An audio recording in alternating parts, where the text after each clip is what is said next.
Dear students, today we will discuss about photoluminescence spectroscopy, or in short, PL spectroscopy. In the last class, we have seen the UV visible absorption spectrum and their characterization. Similarly, the PL spectroscopy, it is another important technique for studying the electronic structure of the materials. The luminescence means the emission of light or the emission of electromagnetic radiation.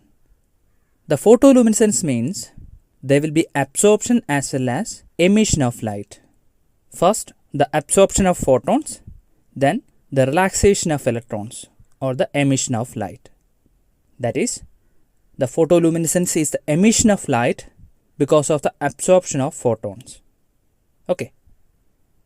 So when you pass ultraviolet or visible light rays to the sample, basically it will excite the electrons from lower energy levels to the higher energy levels.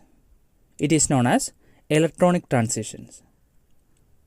This electronic transitions, it is because of the absorption of photons. But after some time, these excited electrons that will try to come back to the ground state, lowest energy levels. During this movement, the excess energy, that is the energy absorbed earlier, that will be released as light with particular wavelength. So this photon emission is called luminescence. The absorption of photons and luminescence, it is collectively called as photoluminescence. Okay. Now we can check the absorption spectrum. The absorption spectrum and the emission spectrum. The blue one is absorption spectrum. Here is the maximum absorption. So when you focus the light rays, the electrons will absorb the light and the electrons will move to the higher energy levels. So these absorption levels will be different for different wavelength. So during the spectroscopy process, we can choose a particular wavelength, the particular wavelength using the monochromator. Anyway, after the absorption, after some time, the emission will occur. And this is the emission spectrum. During the emission, the wavelength of the light rays, it will be different. That is, the emitted light energy is not equal to the absorbed energy.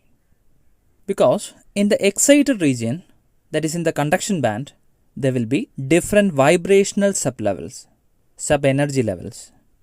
So after the excitation, the electrons will move through the sublevels from here to here, then to here. So during this movement, the energy of the electron will decrease. Finally, the relaxation occurs. That means it will come back to the ground state. And the remaining energy will be released as photons, light energy. So the released energy will be less than the absorbed energy levels. We know that as the energy decreases, the wavelength will increases. That's why here the emission spectrum is shifted to the right. Wavelength is increasing. So the sudden relaxation of electrons and the emission of light is called fluorescence. So this emission is fluorescence emission. And in some materials, due to the spinning change of electrons, there can be delayed emission of absorbed energy. And it is called as phosphorescence. In phosphorescence emission, the significant amount of the absorbed energy, it will be used for the spinning correction of the electrons. And the remaining energy, it will be released as photons. So there is further shift in the wavelength. Here is the phosphorescence emission spectrum. Now we can see the PL spectrometer. This is the block diagram. Here is the light source. Then the monochromator will select a particular wavelength and it will be focused to the sample. So there will be absorption and based on that there will be electronic transitions. Then after some time there is a relaxation of electrons and emission of light. There can be fluorescence emission and phosphorescence emission. We can choose the required emission spectrum. So with the help of emission monochromator, the required wavelength will be selected and analyzed using a detector.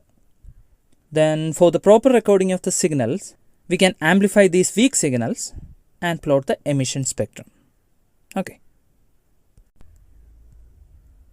Now we can check the applications. So the band gap represents the energy difference between the conduction band and valence band. So by studying the emission spectrum, we can calculate the bandwidth of the materials. Then we can identify the impurity and defect levels. We can also study about the surface structure and the excited states. Okay.